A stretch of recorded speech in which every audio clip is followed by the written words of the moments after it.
and civilization, particularly Islamic science and philosophy, which is a leading authority. For example, classification of knowledge in Islam, Tawhid and Science. Latest book is Al-Farabi Life, Work and Significant.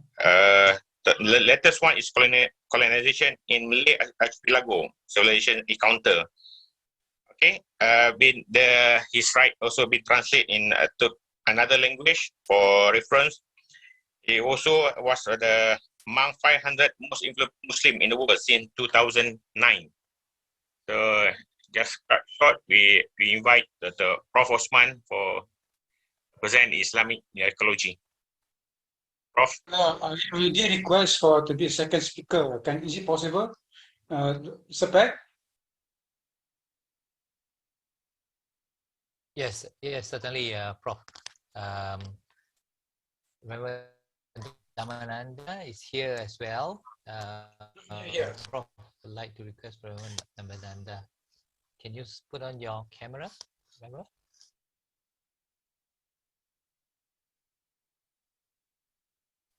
Yes. Do you have your camera on, Dhammananda? Where is my camera? Okay. At your computer, at the bottom of your computer, there's a mute. Then second one is video. You know? You just switch on the video. You can click it, and then you're on. Can you? Okay, I think it's coming. Yes. Yeah? Is it on? No. I can only see the screen. Yeah, that's right.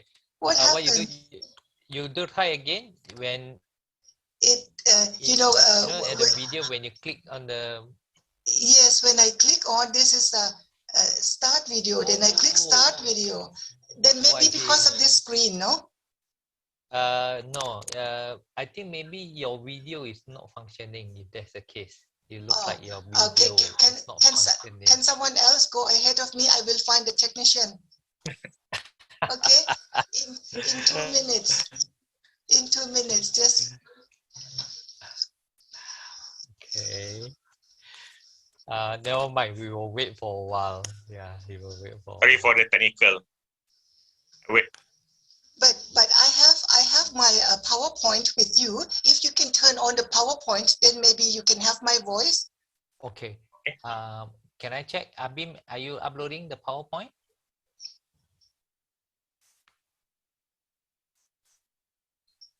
Because I was supposed to be speaker number 5, so my teamwork is not here. I see. Yes. Just wait for a while. Let me switch on your PowerPoint, and then we can start with it. Yeah. Yes. Okay. Yes. Hello. I mean, it's okay. I can since there's a problem there, I can present first. All right. I see. Okay. Thank you. Yeah. Okay.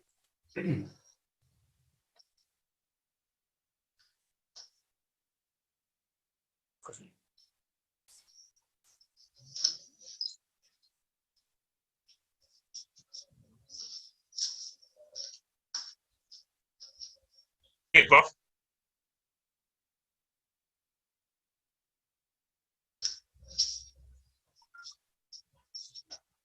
Okay, Prof. If you allow Prof to upload the PowerPoint. Mute mic. Unmute.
everybody can patient well while our speaker adjust their technical.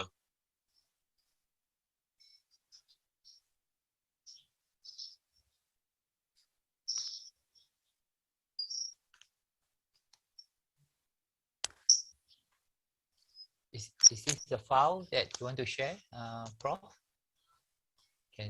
Can everybody see this? Yes.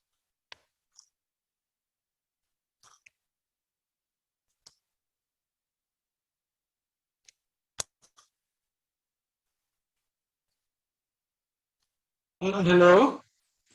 Yes, I Okay, can hear you. can hear you. Yes, sorry, I was having a problem also just now with the file. All right, so I think it should be okay now. Bismillahirrahmanirrahim. Assalamu alaikum wa rahmatullahi wa barakatuh. Good afternoon. Sorry.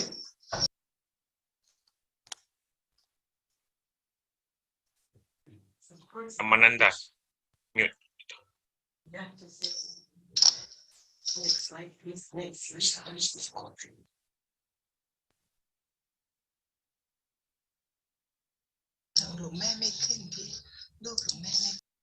slide. Next slide, please. Next slide, please. Next slide.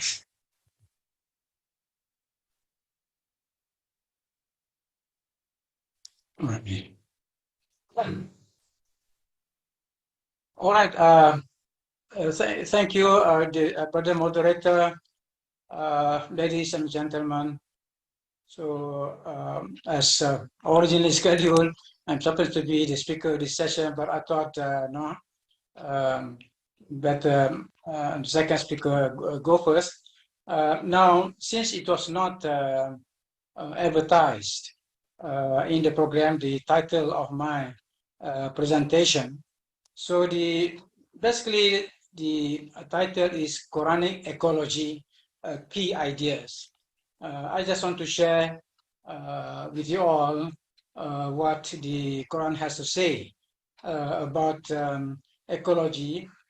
Since there are so many ideas to be found in the Quran, I have to select a dozen or so ideas, and I would like to emphasize, especially for our non-Muslim friends who are not familiar with this with the Quran. Now, let me first of all, in Islam, in Islamic thought, the environment is a God-centric concept. It's a God-centric concept. In other words, the physical environment and all forms of environment are ultimately related in some way to the ultimate environment, which is none other than God Himself, the ultimate reality. One of the names, one of the divine names, the names of God is as Al-Muhit, which means the surrounding reality, that which surrounds all other things. In other words, creation, the universe is finite, is enclosed in the system, which is encloses us by the ultimate reality, which is none other than God. So that name is important, Al-Muhit, the surrounding reality. Now, but of course, the environment consists of layers. The environment is multi-layered, beginning from bottom up. We start with the physical environment. In fact, relative to us as a person, as an individual, our first level of environment is none other than our home. So our home provides the first level of physical environment, followed by the broader and larger built environment, like in a city, we have the whole internet related connection between the built environment, and then of course we have the natural environment, and this in our usual normal conversation, basically we talk about these three levels: the home, the built environment in the towns, in the cities, and then the natural environment. Now, as far as ecology, that basically is applied Tawheed.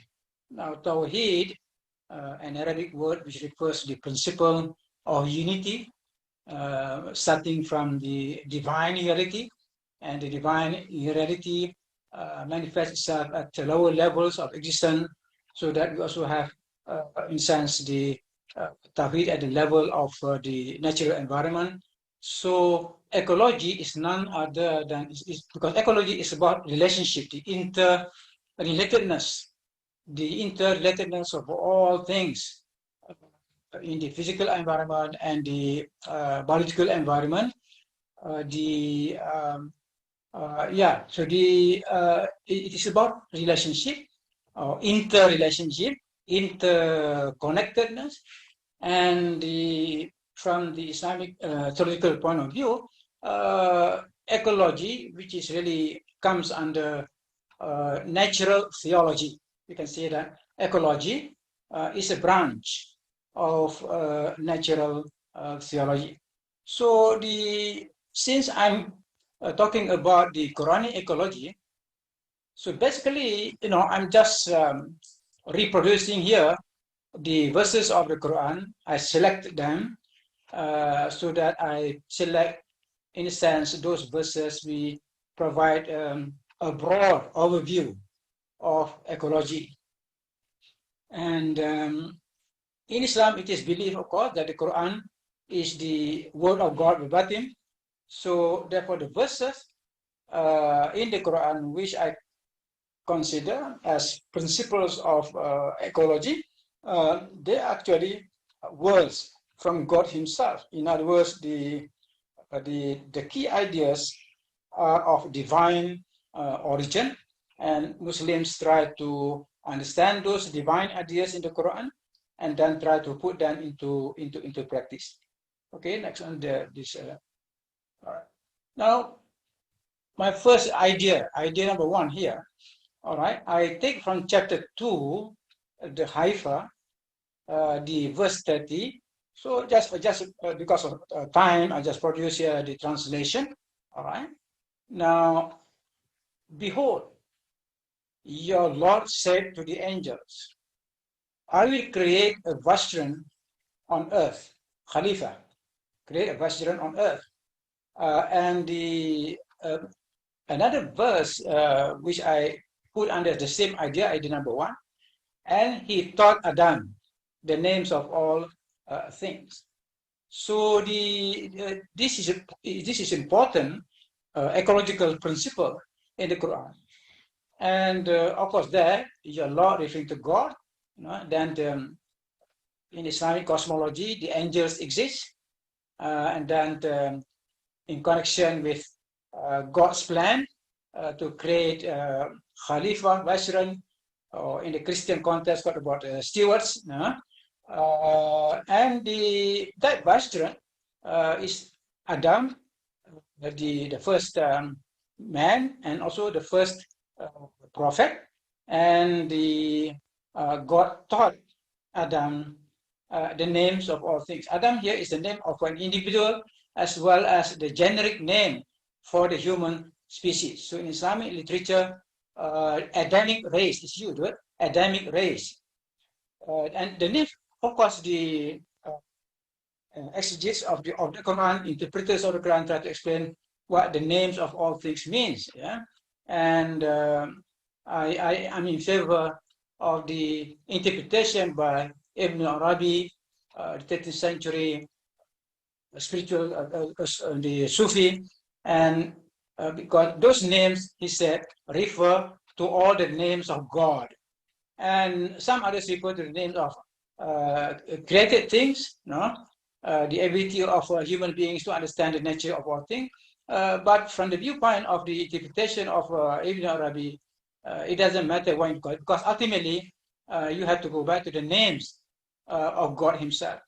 And therefore here I said, I summarized that man is a divine appointee, Khalifa, to take care of, administer and govern and manage the planet on behalf of God. Now, because it's what Khalifa means, and then the fundamental condition of Westerncy is unitive knowledge. That is the hallmark of Islamic teachings. Okay, next one. The idea number 2, from chapter 53, the Confederates, verse 72. This is translation. We, means God speaking the plural, first person, we did indeed offer the trust, amana, the trust, to the heavens and the earth and the mountains, but they refused to undertake it, being afraid thereof. But man undertook it. He was indeed unjust and foolish. Basically, this verse is about God's plan, God's cosmic plan, and in that plan, the creation of man on earth, and it's contrasted with the other creation, with the rest of the creation. Basically, here the issue is man alone, human being alone, has been given the freedom, the freedom of the will, right? But not the other creatures. So the other creatures all contented to be to submit to God without the freedom of will, without any alternative and choice. But human beings have the freedom whether to abide by the trust or to not to. Yeah? So in other words, Vashransi is a trust from God. And this is a very, very important concept. Man is a trustee to take good care of planet Earth.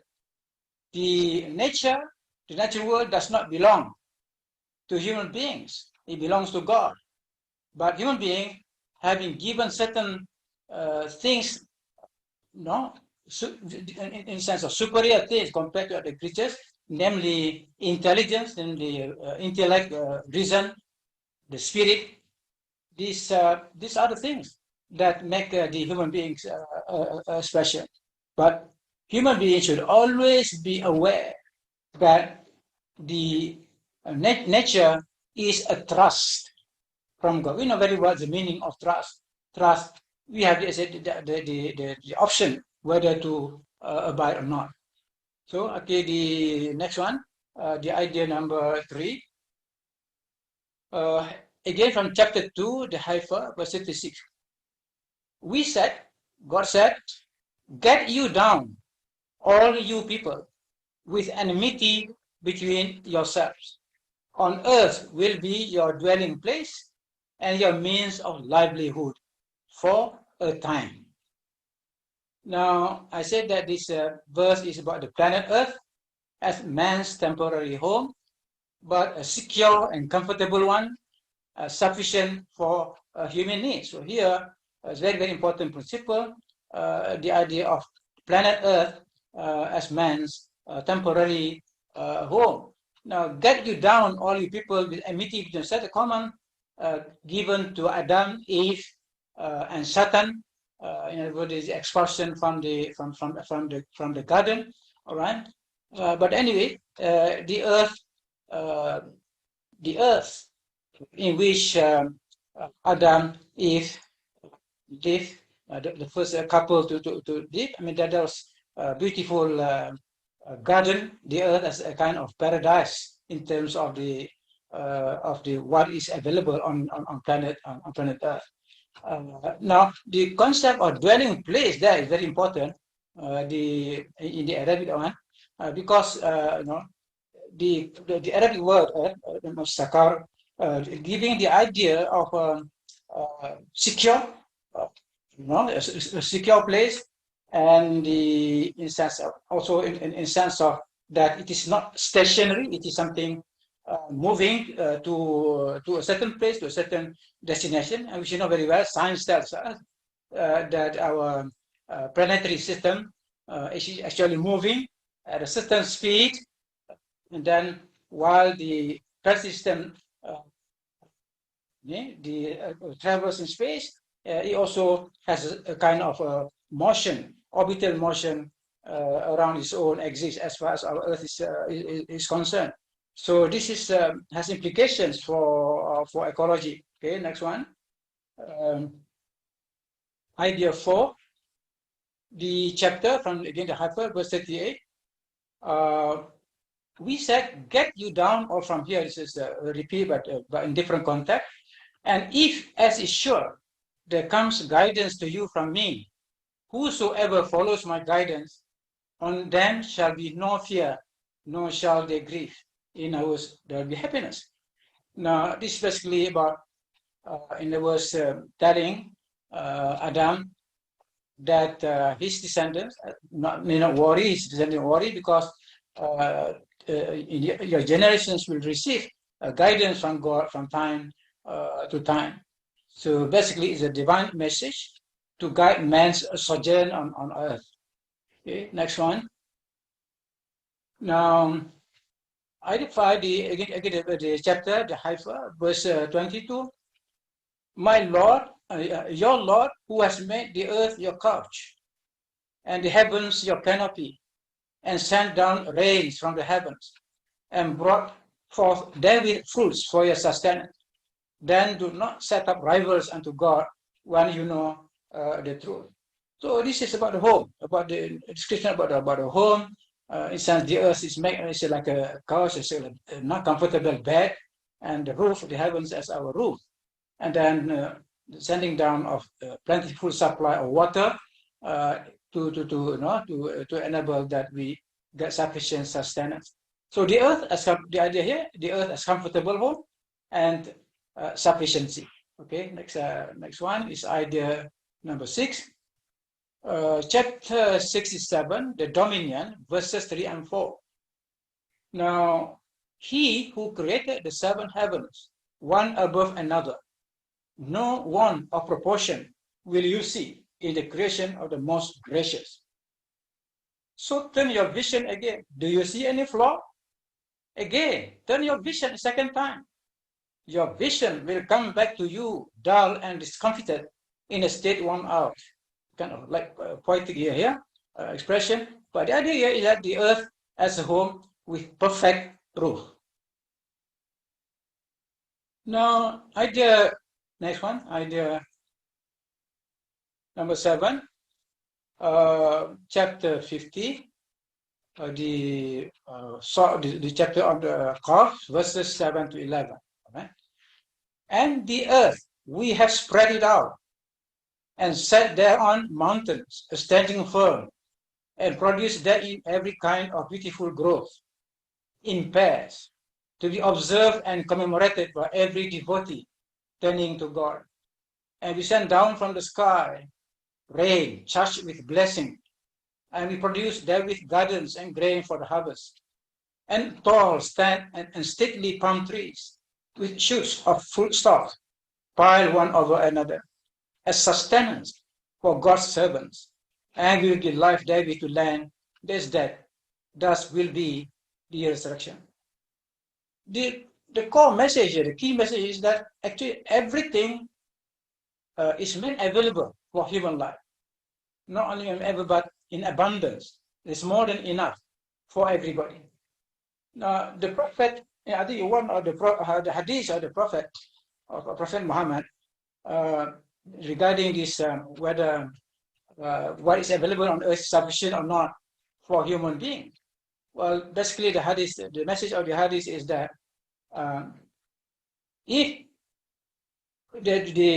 what is available on earth is sufficient for everyone, from the first person until the last person, if only man or woman abides by the natural laws, the rules of creation and the rules of God.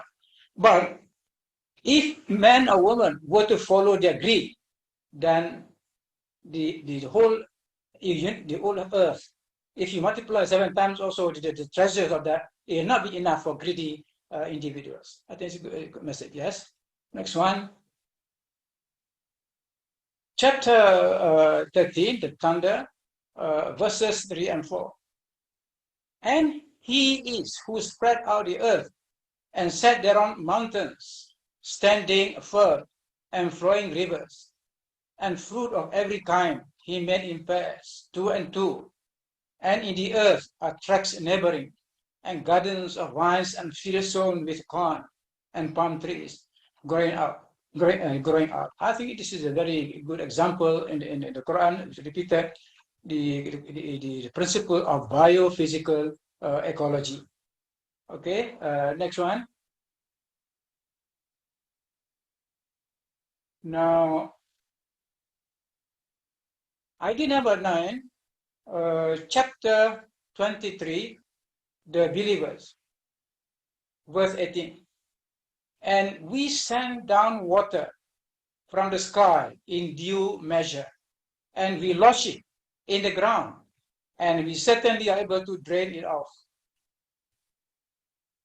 Now, it's a short verse, but the message is very clear, and I interpret this to mean that kind of there's a water cycle, abundant supply of water to the planetary home, the retention of water in the ground storage, and of course, water crisis is possible because the phrase "we certainly are able to drain it off," implying that it is within God's power to do that. But of course, in a sense also that it is the action of the human beings themselves. By their own misdeeds, human beings will contribute to the draining off of water, leading to a kind of water crisis.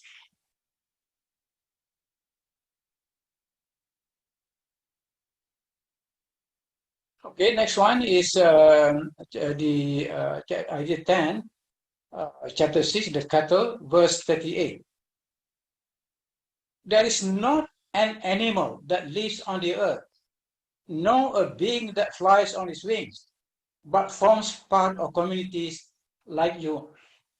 Now, this is very interesting because the word used for communities is the plural of ummah. So the Quran describes the animal species also as communities like the human community. It's very interesting, and that used to be to serve as the basis in traditional Islamic science, the study of animal psychology, animal behavior. Because the verse is about biodiversity, interspecies harmony, and biophysical ecology, integral ecology. Now, the word ummah implies, the word ummah used many times in the Quran, implies a kind of species that is organized around certain laws, which in Islamic terms is part of the Sharia. Muslim thinkers in the past talk about Sharia in the natural world and Sharia in the human world. As far as Sharia in the natural world is what modern science and modern philosophy call natural laws. But in the Islamic perspective, natural laws are none other than the Sharia of God. So that, in other words, every species has its own Sharia. The bees form a community; they have their own Sharia. The ants form a community; they have their own kind of Sharia. That applies to all other species. Okay. Next, the idea 11, chapter 6, verse 141. It is he who produced gardens with trellises and without, and dates and dates we produce of all kinds, and olives and pomegranates, similar and yet different. Eat of their fruit in their season, but render the dues that are proper. On the day that the harvest is gathered, be waste, not by excess, for God does not love the wasted. This verse has many messages, actually, many messages, but what I want to emphasize most here is the question of waste, which this morning I think Professor Datuk Azizan mentioned. do not waste by excess. The word is tasrif. So tasrif is excess. God does not love the wasters. Now the messages are that the idea of the green planet, idea of vegetal diversity, and symbol of the Earth's sustainability as a source of legitimate human needs. And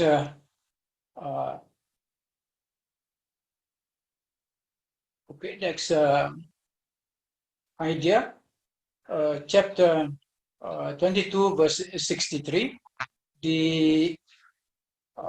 This is very, very interesting because here, okay, do you not see that God sends down from the sky and forthwith the earth becomes clothed with green?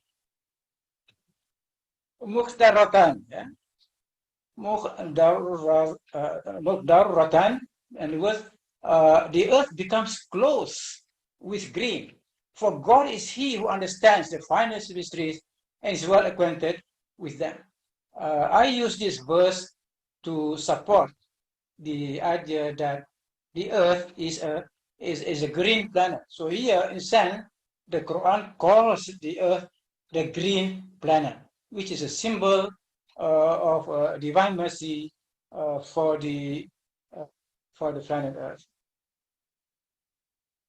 All right, I think the. So again, next please. Next please. Idea 13, chapter 2, verse 11. When it is said to them, do not make mischief on the earth, they say, why? We only want to be peacemakers. Of a surety, they are the ones who make mischief, but they do not realize it. During the inaugural session this morning, I mentioned this. Basically here, the Quran is conveying the civilizational hypocrisy. One Western author calls man the enemy of nature. So it is, in other words, the enemy of nature. It is basically man who is creating the destruction of nature. Okay, next, please.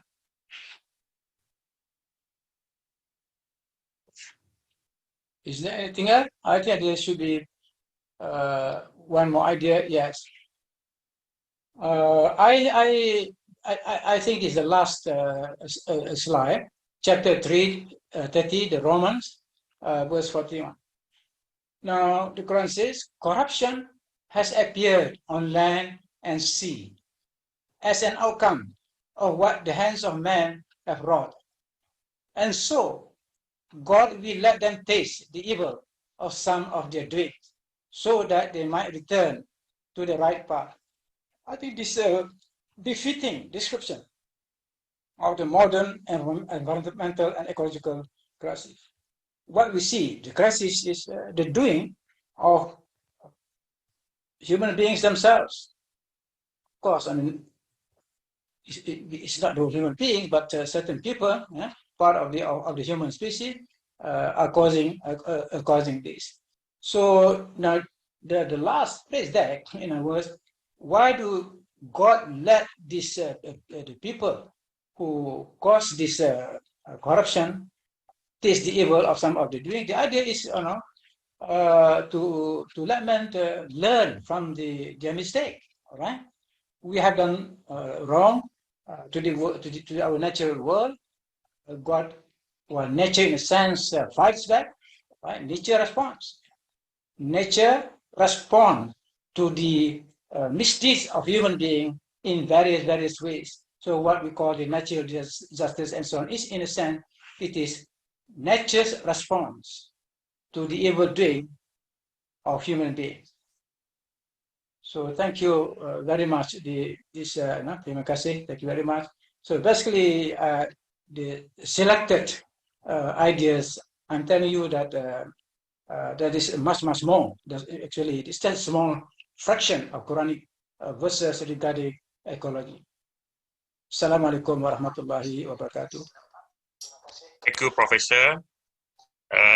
Maybe our take is how we define is ecology from its Quran perspective. I remember one of our dialogue personally with Prof in live in UAE after conference about Islamic who don't, Muslim who don't do anything or interest on environment. He told me, ask them to relearn again on Islam itself. So one of the reason I stuck in the NGO environment because of Prof himself. So is our second speaker ready? Brother Peck, Dhammananda? Okay. Let me introduce Venerable Dr. Dhammananda. Is IBED for Songda Makalyani Monastery in Bangkok, Temple for Buddhist Nun. Received his BA Philosophy from Vishwa Bharati University of India, a Master in Religion from McMaster University, Canada, and PhD in Buddhism from Magadh University, India. Professor of Philosophy at Thammasat University in Bangkok for 27 years. Authors many books and contemporary issue of Asian Buddhism and published under name of Dr. Chad Suman Kabil Singh. Okay, I think Dr. Dhammananda is ready. Yes. Okay, please, the floor is yours. First of all, I would like to pay deep respect to His Holiness Dalai Lama, and also my greetings to my Buddhist friends, my Muslim brothers and sisters. It's a great opportunity to be talking. This dialogue I think it's very important. We have been talking a lot among Buddhists and maybe international, but I feel that in my own experience, maybe this is a first step that we Muslim and Buddhists, we work together.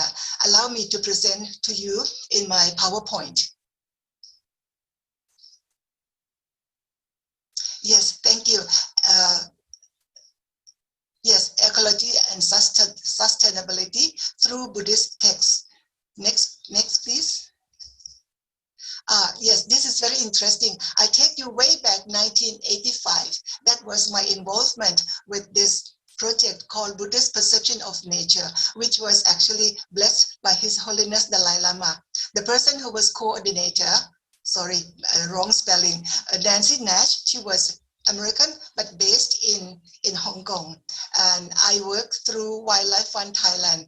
And this project won Rolex Award in 1986. Next slide, please. Yes, these are the books in Thai language. On the left is Thai language, Tree of Life, both in Thai, English, as well as Tibetan.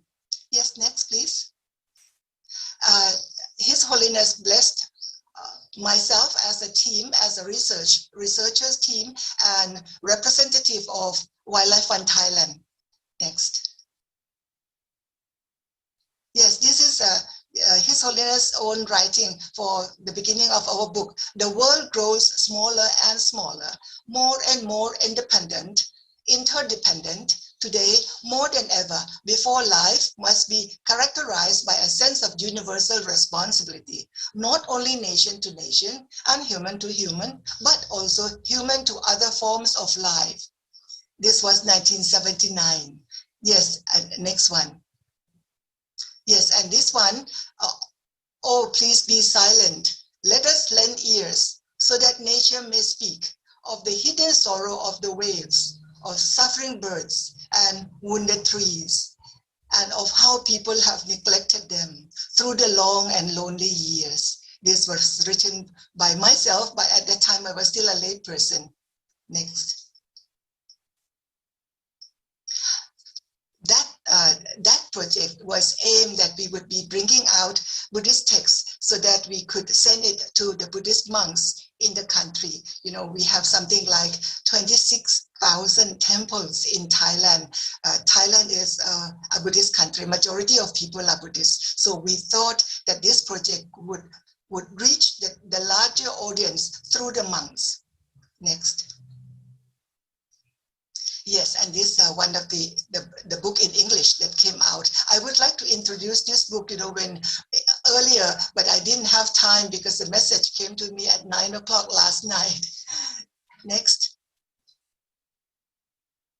Yes, and now Wildlife Fund Thailand move on, and now they focus on how to say, preserving the local nok yung malay. Peacock, the wildlife peacock. They bought a piece of land in Lamphun, and I'm interested also now to go back again to work with them. Imagine I worked with them in 1985, and now it's 2022. That's a long time. But this the work on conservation began that early. Yes. Next. Next slide, please. Yes, now I come back to Buddhist texts. I give you historical development of Buddhist texts. It was handed down through words of mouth, through memory. Teachers handed down the teaching to chosen students. It was not written down because otherwise people who are not chosen will get to read. So it was through memory. Indian people have great memory, and that was how we have the text as it is. First council happened only 3 months after the great passing away of the Buddha, and 500 enlightened monks gathered to recite the teaching, which was agreed upon. It has to be agreed upon first, then they start reciting. That's why it's called Sankhayana. Sankhayana is reciting together. The role of the elder monks was at that time Mahakassapa and Venerable Ananda. Next.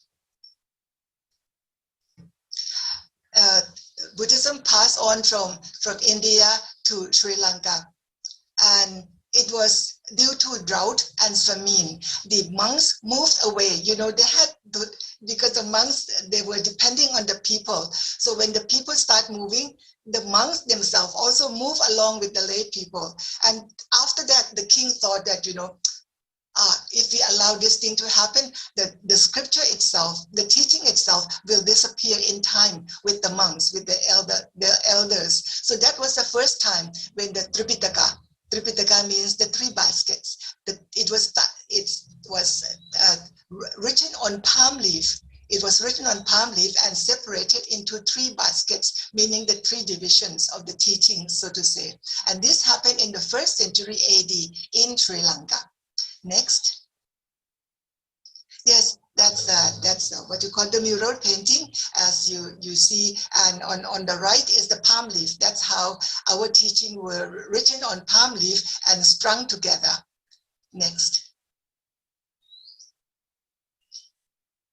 Yes, these 3 baskets, one is Vinaya. Vinaya is monastic rules, the oldest, you know, among this is considered the oldest. The Sutta is collective teaching of the Buddha as well as the elders. And the last one, Abhidharma. Abhidharma is talking about the mind and mental formation. Sorry, misspelling. This happened only last night. I will not touch on Abhidharma because there is no reference that I could draw from which is in relation to environment. The language of the text, very interesting. It was Pali, and then in Ashoka's time, that's about 3rd century BC. 3rd century BC, started to have it in Sanskrit. Next. Yes, in the Pali script now, it's not like in Christianity, you know, you have one Holy Bible. You have the Old Testament and the New Testament in one Holy Bible. In Quran, I think also you have a big, huge volume, but one big volume, you know, as Book of Heaven. But in Buddhism, you have 45 volumes, and each volume is about 300. So it's immense literature. And I focus in my research, I focus only at the first part and the second part, not the last part. Next. Yes, monastic lifestyle, you know, imagine the Buddha, he left the palace and he went into the forest.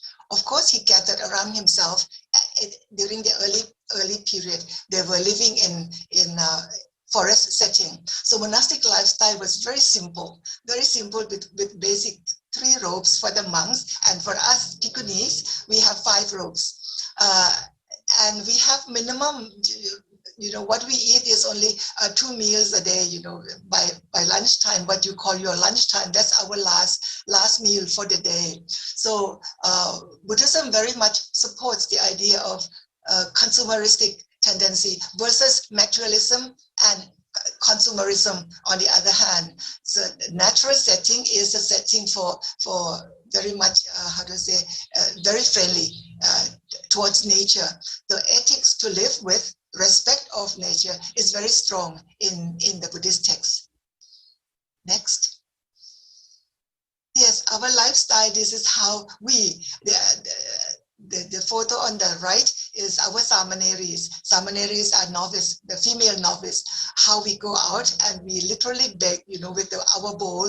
As soon as we go out with the bowl, people know that we come for food, and they would be so respecting, waiting, as you see on the left with the dogs, waiting to offer food to the monks and to the nuns. This is very beautiful culture that is still preserved in Thailand. Next.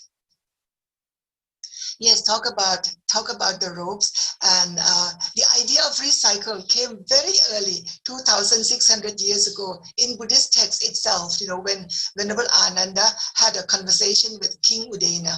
King Udena did not.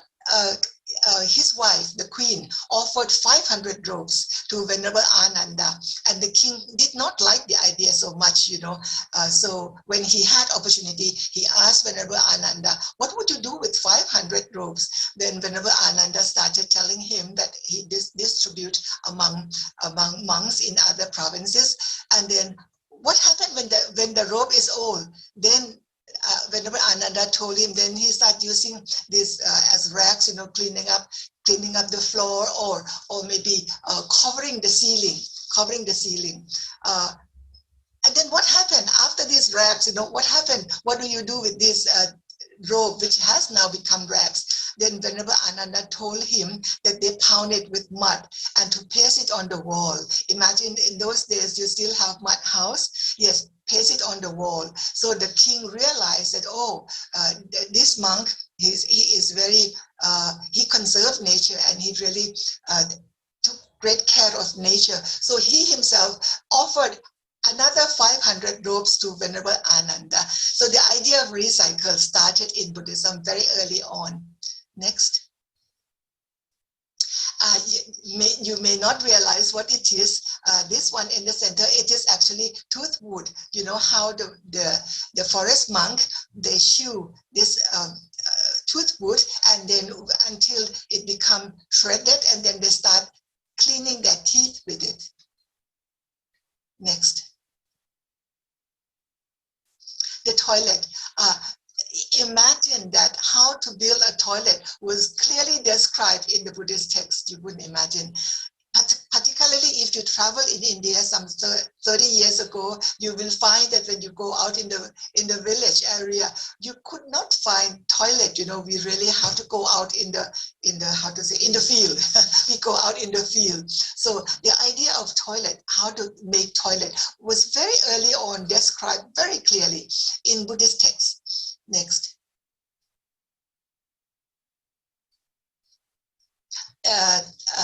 In the sutta, the sutta is the style of the sutta. It begins with Venerable Ananda's.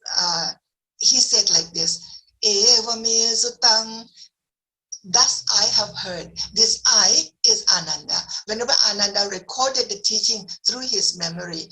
And in the first council, he was the one who recited all the teachings of from the Buddha that he memorized to the group, to this large group of 500 enlightened monks. And that's how it was preserved and handed down to us. Now I focus on the sutta, touch a little bit on the main philosophical concept. In Buddhism, we talk about this interdependent nature. When A is, B is. I could not start my presentation early on because I had something wrong with the camera. So something wrong with the camera is the cause. Therefore, I could not deliver my presentation. And now when it is fixed, when the cause is fixed, the result is I can now talk to you like that, So when A is, B is. emphasize very much on cause and effect. Yes, next one. And then this cutting down a tree. There's one time one politician, you know, he mentioned about looking at the forest and he was seeing cubic of wood, you know. I was really annoyed. I'm sorry, I should not be annoyed as a monastic. I was very annoyed because he did not see the value of the tree as in the natural setting, you know. Cutting down a tree is to destroy the ecological system of the tree. The insects, the birds, everything that depend on that particular tree. If we see this connectedness of a tree to the forest, then you will value the natural setting, and we will truly value the forest. And early on, you know, when we started having flood and we said, oh, this is natural disaster. It is not natural. When the trees on the mountain were cut down, you know, and there was nothing to withhold the water, that's why we had this sudden flood. So it was natural, not natural disaster, but disaster caused by human being, ourselves. Next. Oh, then in the previous slide, then there is this tradition of monastic ordaining trees. You know, we go in the forest and we look for the big one, the big tree that has been standing there for a long time. It's like a grandpa of that forest, you know. Then we put the rope around that and asking that tree to protect the forest. So that is the idea of ordaining tree. Training the mind is important to understand and appreciate nature. Mind is supreme. Mano pupang kama thamma mano setha mano maya. We act according to what we think. So nature exploitation begins in our mind. Just now, our Muslim brother also mentioned something that it actually begin here, begin with us, human being. Next. Yes, you see deforestation, it's all caused by human greed. Man, when we say man and nature, that is wrong. That is wrong. Man is within nature. You know, so when we start separating man and nature as though man can conquer nature or man can conquer the world, but actually man is within nature. And unless and until we realize this, we always try to master nature. To destroy nature, eventually man destroys himself. And when I said man, I mean human beings, you know, both men and women. Flood is often man-made with destruction of our own surrounding, the lockdown of our own surrounding. That's why you see this flood. And the lockdown in 2020 allowed us to see the clear sky, the clear ocean. You know, people in Kathmandu, people in Nepal start, for the first time after so many years, start seeing the range of the Himalaya, you know, with the clear sky, you know. So this COVID-19 is allowing us to see something of our own faults. Yes, next.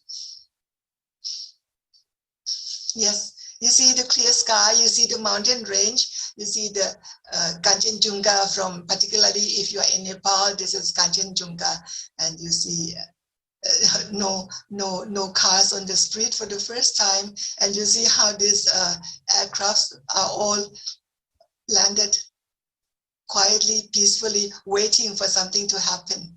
Yes. Next.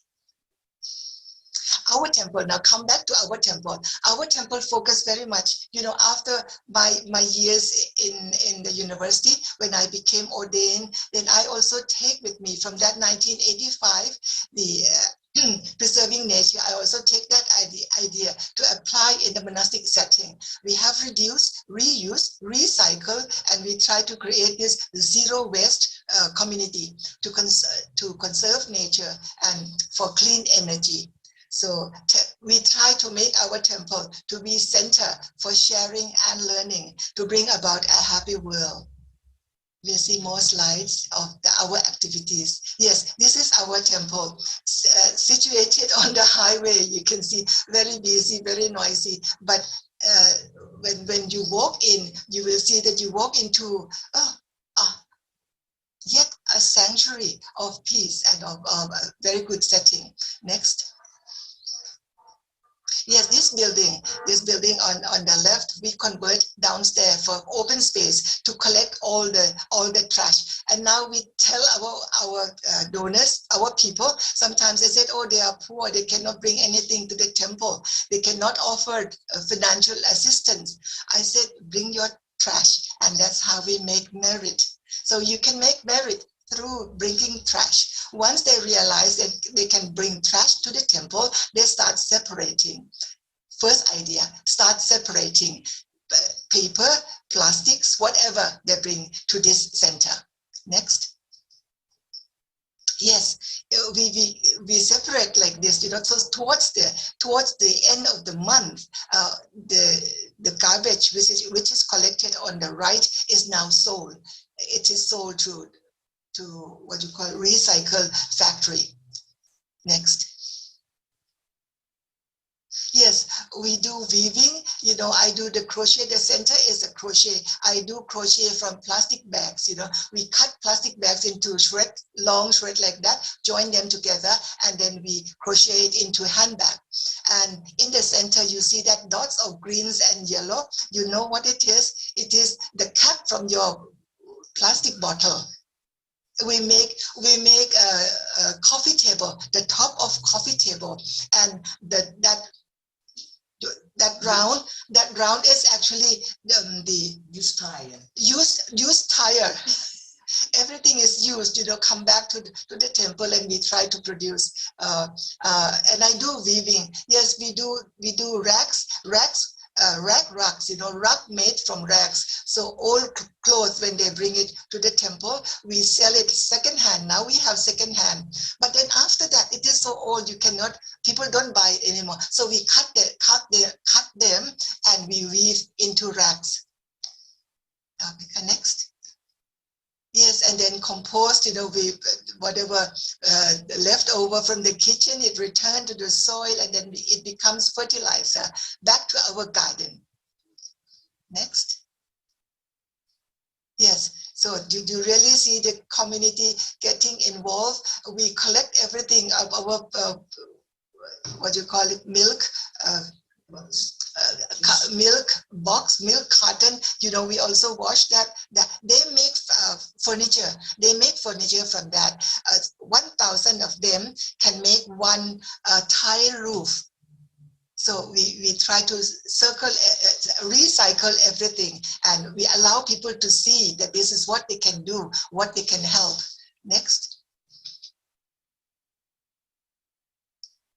Next, please. Yes, and then the garden. Return to the garden.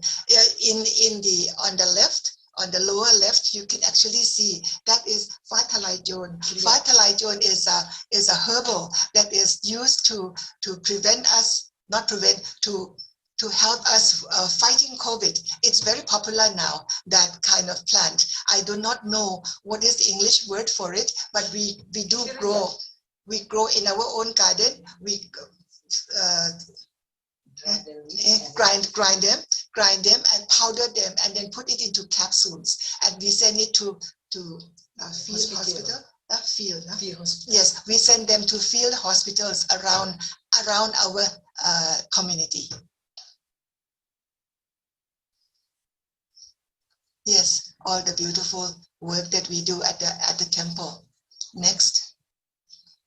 Yes, this is a weaving, the rag weaving, and during our katina, during the big ceremony, the rags which I actually wove myself, I offered to the donors of the katina. So it's very popular and fun for us to be doing something at the same time.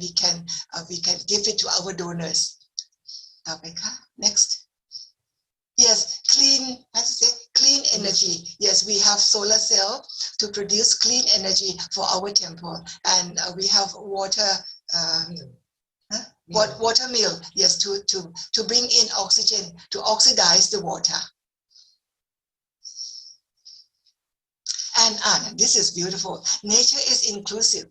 In Buddhism, beyond individual Buddha, there is the truth. In Islam, there is Allah.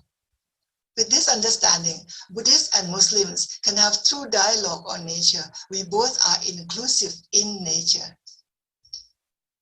I think the last one. Thank you so much.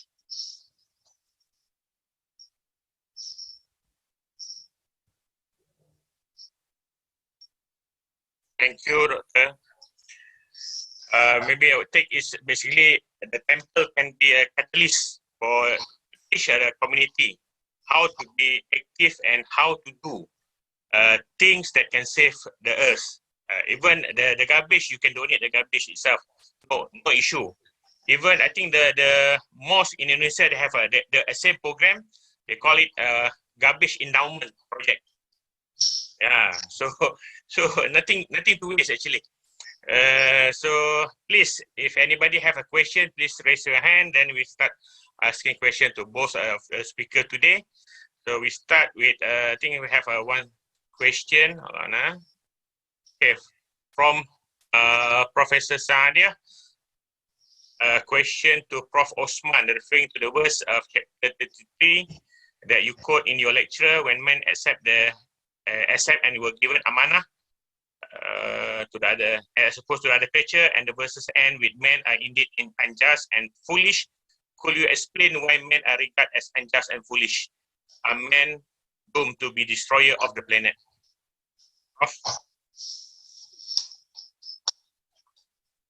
Hello, yes. Well, as I said, I mean, we have to understand what is the inner message of that verse, not to be understood literally, right? As I said, the best way to understand the verse is to see the difference. What is the difference between human being and all other creatures? Now, in the Islamic perspective, only human beings have been created with a free will, with the freedom. Although all human beings, the human species, has been created to be God's vicegerents or stewards or trustees on earth. All the creatures in nature, for example, they obey. Using the Islamic terminology here, they obey God's will in the perfect way. That means the creatures do not have any option to disobey, and it is in that sense that the heavens, the earth, and the mountains were glad to be themselves, to be true. If you use the word aslama, and the person or the thing that does the aslama is a Muslim. So from this sense, from this perspective, all the creatures are perfect Muslims in the sense of the perfect obedience to God. But in the case of human beings, because of that freedom of the will, human beings can obey or disobey God's rules, and that's what we have. So, but disobedience to God's will precisely means consequences. There are consequences for the world of nature. In other words, we are not one with nature. Our existence should be to be one with nature. But somehow we choose to be to go against the laws of nature, to go against what nature is. But in other words, if we reflect on what happens to the human being, having the freedom, to have the freedom means that has brought about the many consequences, evil consequences for human beings. That's basically the word used there. How foolish and just, Human beings are not true to themselves. They are not true to themselves. as the creatures of God. Right? So if only human beings follow the trust, right? we play the good role of a trustee, right? A trustee who is obedient to Allah, all right? Together with the nature world, then there will be peace, all right? But what happens that in the history of human being, that is not the case. That's not the case. So man shows that aspect of ignorance, ignorance of what it means to be a free human being, to have a freedom. Freedom, man has misused that freedom, right? So in misusing that freedom, man has shown to be unjust. That's why I think the Quran reminds again and again that human beings are unjust to themselves, right? To do injustice to one's own soul. Because if we go through our own nature, all right, then I mean it is based on true knowledge, on the truth, the idea of the truth, basically. Yeah. So how to live in accordance with the truth. So that's one of the interpretation. I'm not saying that's the only interpretation of that verse, but in our context, in context of our discussion, yes, it is. In what way are we foolish, ignorant? In what way are we unjust? All right. Thank you. Okay, we have question from Mr. Keshing Tashing. Please, sir, unmute yourself.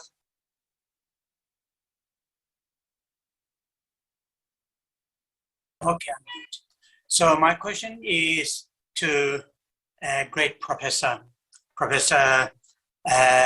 Omar Bakar. You just spoken also in those verses, verse 72. Meaning of verse 72, mainly you focus on God had given freedom of will to the humans, but not the other creatures on the planet. And I'm very curious on that basis, on that philosophy, how can you how can you create respect to the other creatures on this planet to live peacefully and harmoniously? We humans need to treat other creatures on this planet, very compassionately, very lovingly. But God had given entirely sort of power to the humans, but not the animals. Can you briefly explain on that, please? Thank you. Thank you for that question. Yes, it's correct. I mean, as far as the teaching of Islam is concerned, all creatures except human beings have been created to serve to serve God in a perfect way. Look at the birds, all right? Well, of course, each creature has its own nature. For each creature, by being true to its own nature, that's how it serves the cosmic function. Let's say in the Muslims, in the angels. Right?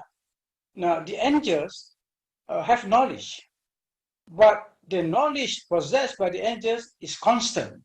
It is not getting more and not getting less, right? Whereas in terms of human knowledge, man's knowledge can either increase or decrease. So, but although the other creatures do not have that freedom, in fact, that is a double-edged sword, that freedom. Yeah. So, but the freedom means that human beings can excel, or it can't. As the Quran says, God has created man in the best of moods, but also then brought down to the lowest of the low. It was precisely because that thing is called free will, that freedom. All right. So how can man, and of course how the compassion? Yes, God. All the creatures are expressions of divine mercy, divine compassion. Every creature is an expression, a manifestation of divine mercy. Now, human beings have been given that attribute of compassion, of that mercy. But human being also that kind of have that other the animal-like qualities, in the sense that man is a half angel, half animal, right? So that is the nature of the trials and tribulation that is being faced by women. What's it mean to be human being? That is the question. To be a human being, I mean that two possibilities, all right? Because of the higher qualities, of the higher motives, the angelic qualities, man can not rise to the heaven and even be the best of all creatures. But if man allows the base nature, the animal nature, to be in charge, to take charge of ourselves, like greed, for example, all right? So greed can either be contained, or if you give the freedom to greed, then we're going to destroy ourselves. We have to destroy ourselves. So how can we ensure that we will not become prisoner? We will not become prisoner of our ego, of our lower desires. Different religions provide different means to that. Right? So, for example, the starting point of Buddhism, and understand, okay, the world is a source of suffering. The world is a source of suffering. Now, how can we go beyond that world suffering and enjoy the moksha, the freedom? That is the goal of life. The goal of life is also the same thing, but the starting point is different. The starting point here is that, well, the world is both good and bad, not entirely 100% suffering. In other words, it is also possible through the world to go beyond the nirvana, in other words. So different starting point, but the end is the same. Yeah, the same thing in the case of Islam and Christianity. Christianity starts the original sin. Islam starts from the sinless, with the fitrah. All right. But the question here is not the starting point. Not the starting point. What will be the eventual destination? So, by being part of the world, Islam provides the world how to overcome the world by not forgetting the world, by not neglecting the world. So I think the whole thing is concerned about the freedom of the will. How do we use our freedom to be in this world? Because it can be misused or it can be used correctly. That is the essence of human existence. Thank you, Prof. My personal question to the Dhammananda, okay, because our society currently they know about money and sense. If you do something, you have to explain on money and sense. So could you explain if your temple start doing green project, how is the cost to set up the project, and after you start the project, how impact your temple?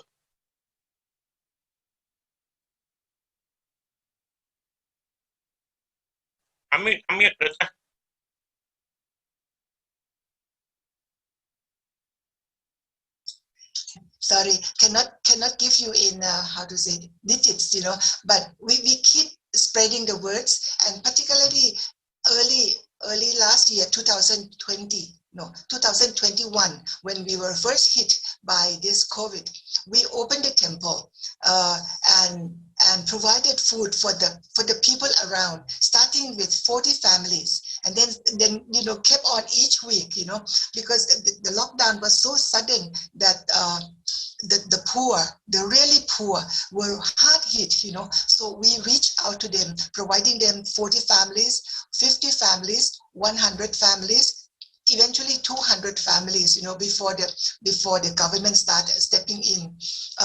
This is also spreading the words that we ourselves did not have, but we started by buying 100 kilos of rice, and we started putting into small bags, you know, like 2 kilos each. But someone saw in the media, someone saw my photo dishing out this rice to give it to the poor. Then they start coming in. So please begin the good act. People will see, and people will join, and people will support you. Right now, you know, this one particular man who saw my photo of giving rice, you know, he brought in more than 10,000 kilos of rice for us to distribute. So the idea of conserving nature is also the same thing. Start doing it, small project, whatever, and then it will start growing out, reaching the schools, reaching families, you know, start doing even in a small community. I just encourage all Muslims as well as our Buddhist brothers and sisters to begin. I think it is the women, you know, who actually hold the purse in the family. It is the women who actually sorry to say this, it's actually the women who understands better. Yeah, so when I open myself very much, you know, as women, to know to work across from Buddhist and Muslim, we can work together. I can teach them whatever technique I have, you know, weaving the rug and all that. This is not only a dialogue. Put the dialogue between Buddhist and Islam, more than just a dialogue, into action. Only when we start working together, that's when the real unity begins in the society. Thank you, Rata. Yes, we need more action than talk. Agree with that. So I think they have another question from from Nuruddin Al-Akbar. Prof. Osman, can you explain whether the concept of man as micronism in Islam can be related to environment preservation? Thank you. Prof? I couldn't get the sorry. Concept of man as microism in Islam. Cosmo. The spelling is microcosm. Microism. You mean microcosm? Maybe. If Nuruddin is around, can you just straightforward ask? Sorry, I couldn't get the question. Yeah. That's right. It's microcosm. Yeah, that's right. The word is microcosm. Okay. Prof. Osman, can you explain whether the concept of man as microcosm in Islam can be related to environmental preservation? Oh, I see. Yes. Thank you very much. Oh, yes, very much. In Islamic cosmology, man or human being is viewed as a microcosm, meaning a universe in miniature, a small universe. Right? This is al-alam al-sawir in the Arabic. Right? Then you have the universe as the kind of as the big man. You have the small. The idea here is that everything that exists in the universe, external to human being, also exists in the human being.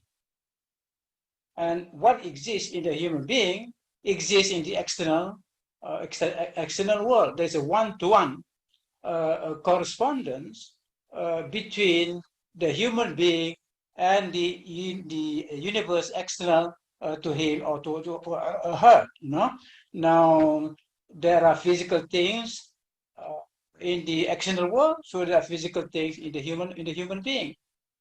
There are subtle things, elements from the subtle world, including from the imaginal world, that exists in the external reality, that also exists within the human being. There are spirits, there are spiritual thing outside human being, but also inside him. In fact, even according to the Quran, God breathed his spirit into man. So there is something divine also in the human being as divine in the external reality. So precisely because that's why in a sense that the when you have this embryology, you know, the various stages of human life in the womb of the mother, starting from the mineral kingdom, and from which the sperm is made. All right, but the sperm is already kind of vegetal life. So you have physical thing, vegetal life, and then the it's kind of something of the animal inside us, inside human being, and then the angel, it says the angels or the God breathed his soul into the fetus, into the womb of the mother. So basically, what it means that, all right, there is connection between the human being and the external world. That is that special bond, natural kind of relationship. So you understand that one human being sees nature, the greenery of nature, the beautiful nature. It also, in sense, the exists that not simply sentimental, but a profound consciousness. Right? Human being experience a kind of the consciousness, something out there which reminds him of what is in his being. So I think there's a very profound spiritual relationship between human being and the world of nature. That's how you have that kind of relationship, that bond between human being and the world of nature. That is the key to understanding at the human level. All right. So I think but what is microcosm? My simple answer: yes. The concept of microcosm is important, not only in respect to its nature, but also in relation to, for example, in medicine. All right. In other words, the idea of traditional medicine is that somehow there is a relationship between what is inside us and the things outside. Okay, thank you very much. Thank you, Prof. Okay, we have another question for Dr. Dhammananda. You say in Buddhist, the dichotomy of man and nature is actually wrong. Man and cosmos are one. I want to ask, how does the Buddhist perspective view modern science, which by default compartmentalize reality? Is for Buddhism, scientific perspective is one of the cause environment damage. Thank you.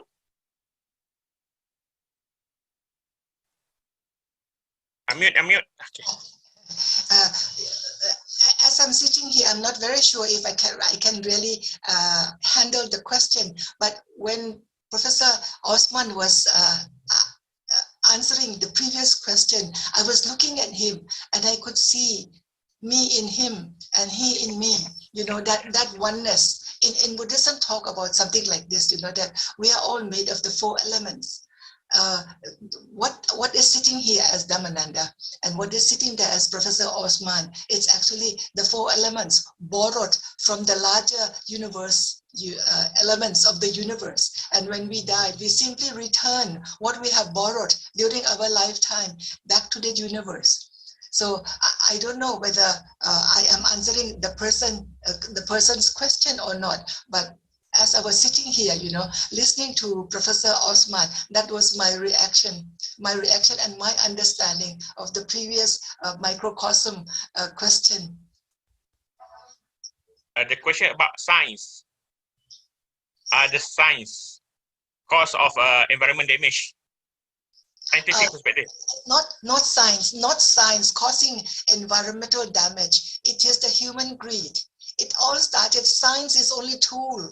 Science is only tool. Science technology is only tool, but it is ordered. It is, how to say, organized by men, by our mind. Our mind. It's human mentality that started all this trouble. You could do the other way also. Professor Osman just said that free will, free will that God has given to us, Allah has given to us, it is for you to do for the better, but you also have choice to go down, But apparently in this environmental declaration, it is human being that actually chose the other way, not use the free will in the positive sense, so to say. Thank you, Dr. Manda. Another question for Prof. Osman from Mr. Chi Kyong Pan. According to the Quran, before humanity was created by Allah, there was another intelligent creature created by God.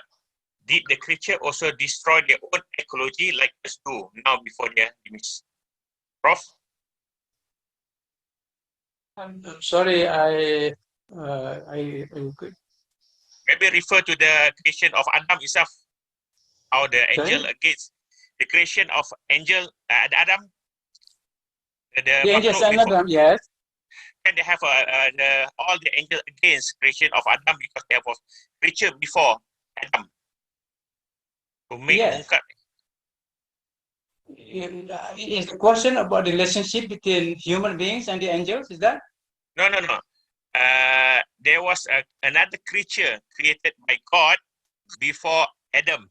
So did the creature destroy their own ecology?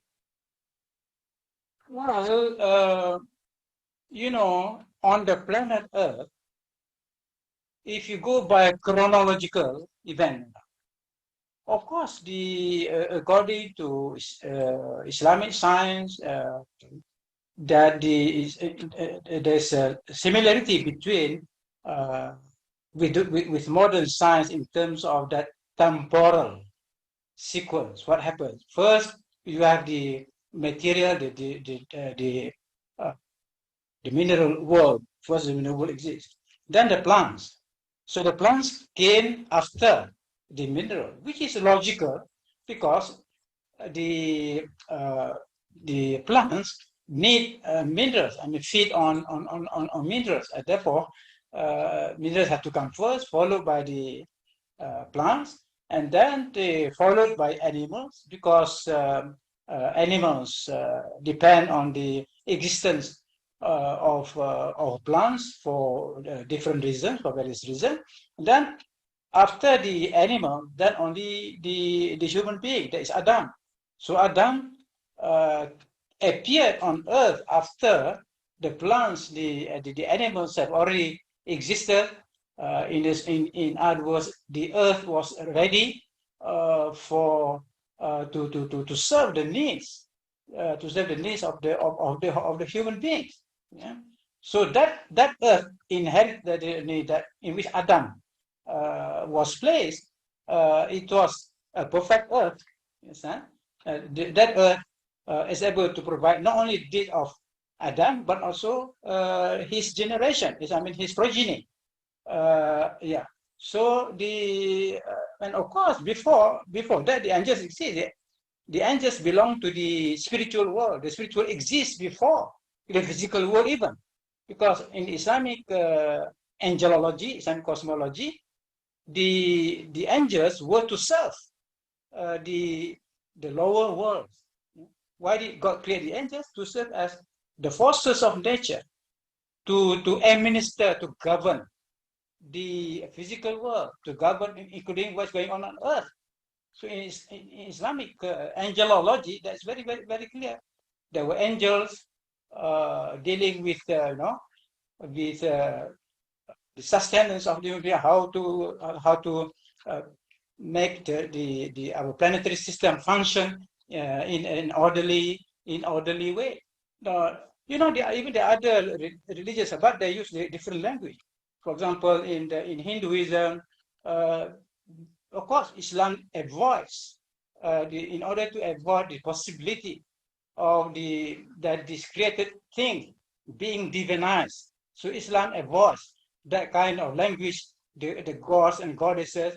But what Hinduism meant, the gods and the goddesses would correspond in terms of function, would correspond to what we call the angels. But Islam uses a certain kind of language, vocabulary to describe angels in order to avoid the possibility of worshipping in terms of divinizing those which apparently are creatures. I think Professor Young, I think basically that's it. Yes, the angels exist before the physical cosmos exists. Why? Because the angels have been assigned with cosmic duty to administer the world in which Adam and the human being are placed. So in that sense, the angels are to serve humankind. Thank you. Thank you, Prof. Maybe we have another last. Maybe we have a last question for Dr. Dhammananda. Buddha said only humanity can gain enlightenment, but other creatures cannot. But why humanity destroyed their own ecology that another creature did not? It is like evolve, how to say, so the mind evolves, like this in this life. If I do good, then I will be born better in a better realm. But should I do something very wrong, very bad, then I go lower realm. The next life, if I am very jealous in this life, next life I will be born a dog, like that. So you see that this evolvement of the spirit goes like that. But of course, eventually the goal would be enlightenment, and enlightenment cut across, as human beings, cut across male and female. Everyone has that potentiality to be enlightened, but you have to be human being. That's very interesting. Very interesting. You have to come to this human level, human being level, in order to be able to be enlightened. Thank you, Dr. Mananda. If I don't have any question, I think thank you very much, Dr. Dhammananda and Professor Osman, for this good session. It's quite tough for afternoon session for everybody, actually. Okay. If not, and just thank you everybody for this participate in this session. Back to you, Adli. Adli or Mr. Tan?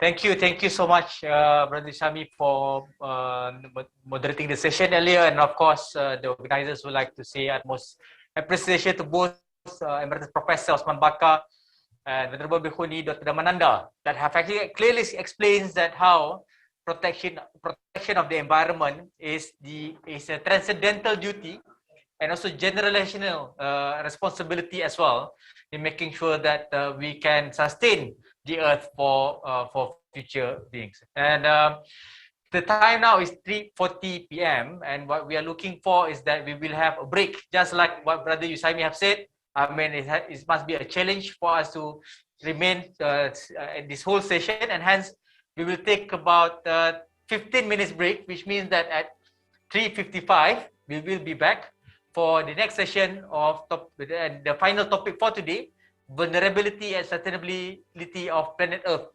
So for now, please feel free for yourself to make sure that you can take coffee or take a break, and then we'll see you back at 3:55 p.m. Thank you so much and have a great break.